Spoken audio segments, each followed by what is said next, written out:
बहुत अच्छा, बहुत सुंदर वीडियो। कोनो बर्तन घर में नहीं है का? आ को बर्तन किनाइल बाटे घर में बर्तन पर धरी है ना तो हित न तो लोग आइल बाटे आइल रोले को बहिन के खौनी मारता 3 गो थरिया उठा ले गइल जैसे चैनल को सब्सक्राइब पहले का बर्तन कर दिया खाई देखो ये 500 के दादा इ लोगवा दे ले बाबा।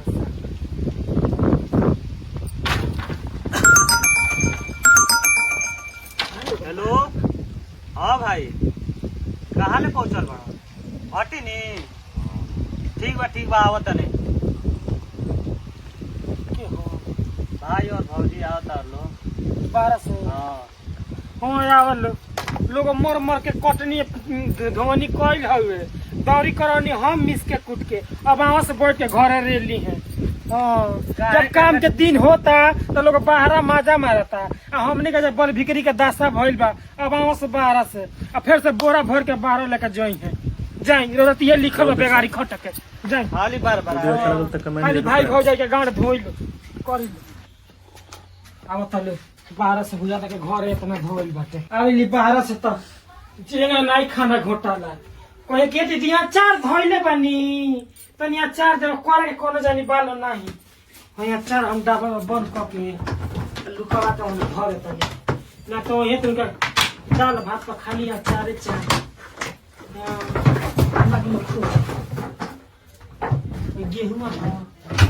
गेहूं में ताला मार के हमरा घर का गेहूं में ताला मारते रहे तू भाई मलछिनिया ना तो कही कि गेहूं धोइला बनी दीदी दी तनी बाहर ले जाके गेहूं कोरी अब तल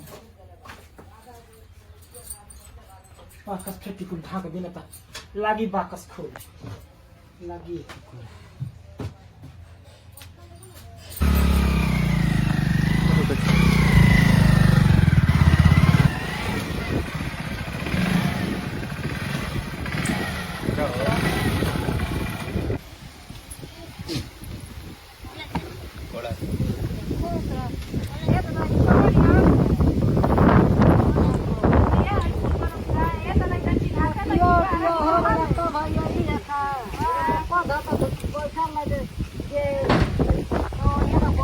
बहुत अच्छा, बहुत सुंदर वीडियो।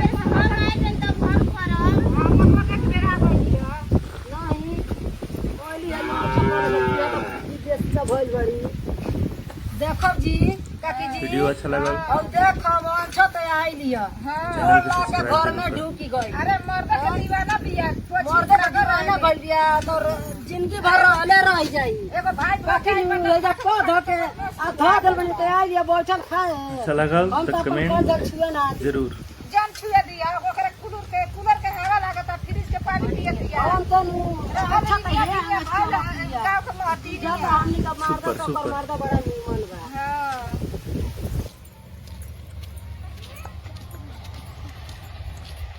सुपर वीडियो, ऊपर से ऊपर, बहुत अच्छा। अगनी हाँ यार खुश रहा जोड़े 2 बेटा दी है बहुत अच्छा वीडियो अच्छा लगा तो कमेंट जरूर करें। बैठी गर्मी हो तो कहीं हम पंखा नहीं खिले लोगों ले का दो के कहाँ से पंखा लागू जी पंखा लागी तो का होला पैसा बहुत सुंदर, बहुत सुंदर। घरे कितना खर्चा बा नेवता हकारी हित नात कटिया मिसनी दौरी सब उतने कमैया मैंने देखे का बा अब बाबू लोग हो लोग तो बता पंखा नहीं खिले रहत ना तवाई में तू लोग के रहे लो अब रो बुझी लोग के घर के लोग रहता घर में मार लोग 12 जगह पठानी उड़ावता ठीक है पंखा की ना जाई और खाना खाई पनी पेनी हाँ अबे पिए नहीं खाना ले आई ना हाँ ले आई खाना खा ली कब पिया भात बनौनी कहने की भात हो तो बना दी खा लो शहर में तो बड़ी मजा आता है पकड़ का चावल खाए में अब खा लिया ठीक बहुत अच्छा।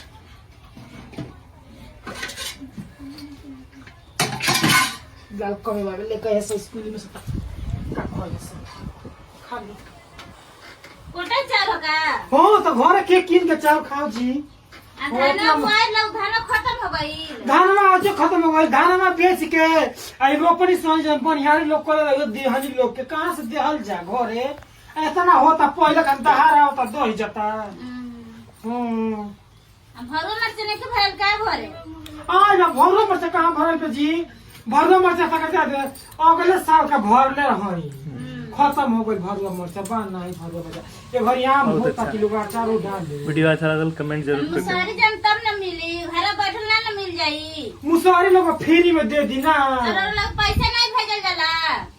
पैसा बाबू कार्तिक में का पैसा बाबू भेजले हुए का भेजले हई हां और कार्तिक में का भेजली अच्छा तो लगा सारा तो खेत कमेंट बाड़ी सारा करावनी जरूर। जा। अब केंगा है बीच में देखनी तो समूह दुगो ठौनी ह तो सारा खेत बोले बनी अब उहे गेहूं बेच के हम केंगो समूह पलटी करब।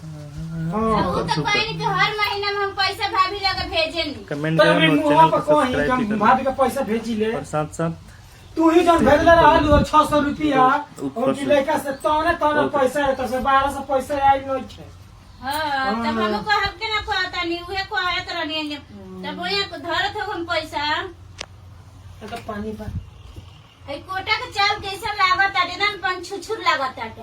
हाँ तो 6 महीना रही तब खा के तब जाए तब किलो अरे घर हम कल 6 महीने घर रही हो वो अपन छुछु का भात में लागत है। ओए का? हम और भाई जाते हैं कि बाजार है हां आई भौजी के छूछे देले बड़ू अचार ना बहुत देलू सुंदर बहुत सुंदर अचार कहाँ बा दब पानी के जाकर भरलो मत किन के ले आइले घड़ी तो कहाँ से भराई हो घर में मुड़ के आ ना नु जाई रहल ना रहा त माई हां कालास एके में अचार डालो तो भेजवा दे अपनी माई के हम बा नहीं अचार पर को घर में ठीक बा तब चल बोलो तड़ू हतना मेहरारू बोले लिसन बाप रे बाप ना बोले तो कुछ खर्ची चली नहीं जाके बोलते से खर्च लगा बाप का जाके बात की बाजार में तो सुनिए ना तो इतना बोले लिसन चल तो नहीं लेट होता सुनिए ना ए सुन तक का जाके ने बजा दी को दे मुंह का सब सामान किन अब किन बिना काज नहीं ठीक बा आइल बनी बाहर तक का की कोन हमनी के किन के खाई जा हमेशा का ठीक बा को दे सब सामान की